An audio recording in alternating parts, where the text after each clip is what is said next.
sizlarga hozir aytib o'tmoqchiman. Kokosh 1 oy jim o'tirgan. 1 oy 3-martda bo'lgan bo'lsa, 25 kun hech kim xabar olmagan.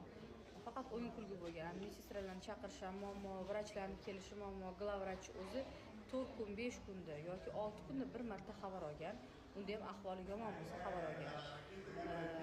Biron bir kuchli dorilar qilinmagan, обработкаlar umuman izdevательство qilishgan, привязкаlar qilinmagan, korsetni ham o'zi olgan, hattoki prostinalar boylab qo'yishgan. Gapirsa gap ko'p. Sterilizatsiya haqida, sanitariya haqida juda ham anaqa odam ko'pligidan ulgurmayapmiz edi.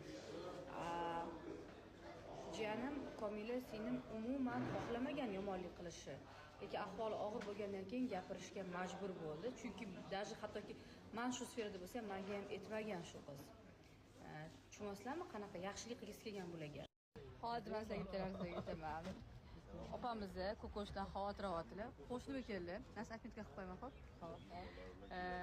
Xullas tilayman Kokosh. Kokosh senga sog'liq tilashyapti. Hozir istoriyalar aytib o'tib nima bo'ldi deb hamma so'rayapti. Xudo xolasa yaxshi hammasi. Ozgina vaqt ichida o'zi ham aloqaga chiqadi. Keyin har xil gaplar bo'lmasligi uchun men bir gap aytaman.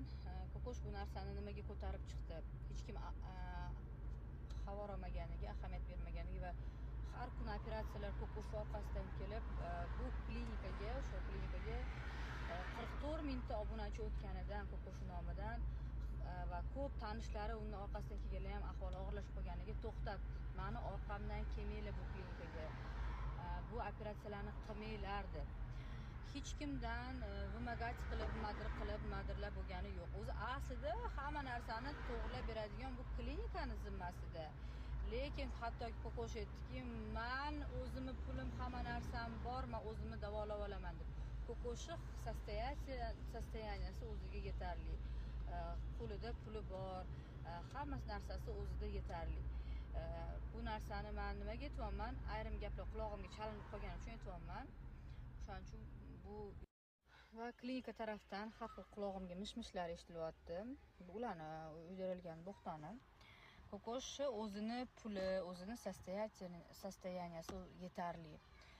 Любой davlatga borib lecheniya qilishga. Lekin bu yerda ayb klinikada. Bu klinikani bo'ynidagi burch. Huquq tomondan ham, boshqa tarafdan ham bu narsani ular bo'yniga olishga majbur. Endi oldik dedi, hammasini qilib beramiz dedi. Quloqimga mayda-mayda gaplar chalinib qolyapti-da, chala gaplar. Bu ham o'sha uyushtirilgan odamlar o'zi hozir meni kuzatib o'tirganlar biladi. Agar men shu gap kimdan chiqqan, nima chiqqanini aytsam,